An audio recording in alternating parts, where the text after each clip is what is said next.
সেই দিন ছিল আমাদের এক্সটেনশন ট্যুরের দ্বিতীয় দিন। ঘুমটা রাতে ঠিকঠাক হয়নি, কিন্তু সকাল সকাল উঠে পড়লাম। তাড়াতাড়ি ফ্রেশ হয়ে চলে গেলাম ডাইনিংয়ে। নাস্তায় ছিল পরোটা আর ডাল।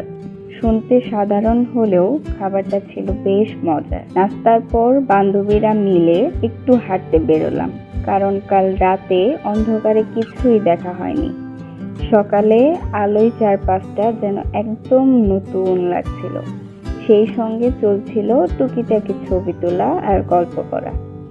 এরপর স্যার আমাদের সবাইকে সেমিনার রুমে ডাকলেন, যেখানেই শুরু হলো আজকের মূল কার্যক্রম। আরডি এর অ্যাসিস্ট্যান্ট ডিরেক্টর সহ অনেক গেস্টই ছিলেন।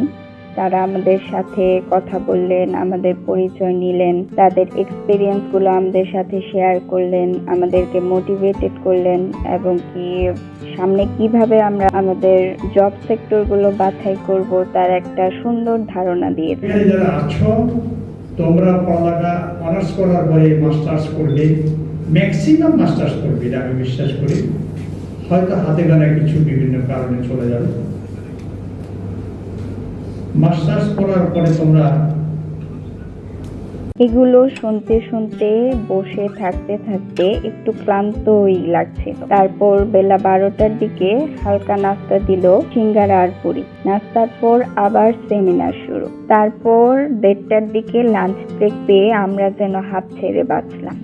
খাওয়া দাওয়া সেরে রুমে ফিরে আবার তাড়াতাড়ি করে গোসলটা শেষ করে 2:30টার দিকে আবার ছুটলাম সেমিনার রুমে। আবার সেই বসে থাকা, আবার সেই বক্তব্য শোনা, অনেক ক্লান্ত লাগছিল। শেষ হতে হতে বিকেল 5টা। তারপর রুমে ফিরে এসে শরীরটা মনে হচ্ছিল ব্যাটারির মতো ডাউন, তাই একটু ঘুমিয়ে নিলাম।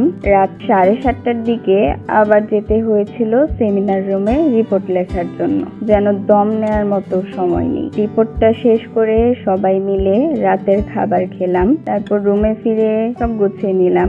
তারপর ফ্রেশ হয়ে বাসায় আব্বু আম্মুর সাথে কথা বলে ফোনটা একটু স্ক্রল করতে করতে ঘুমিয়ে পড়লাম। তারপর দিন আবার সেম ভাবে সকালে উঠতে হলো। উঠে সেম কার্যক্রমগুলোই আমাদের পরের দিনও হয়েছিল। তৃতীয় দিনটা খুব আলাদা কিছু না হলেও বিকেলে সবাই মিলে একটু ঘোরাঘুরি করেছিলাম আরডি এর ভিতরটায়।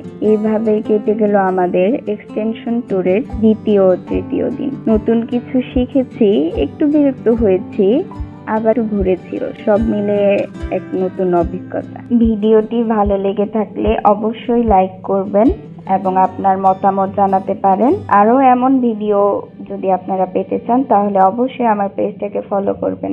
ধন্যবাদ।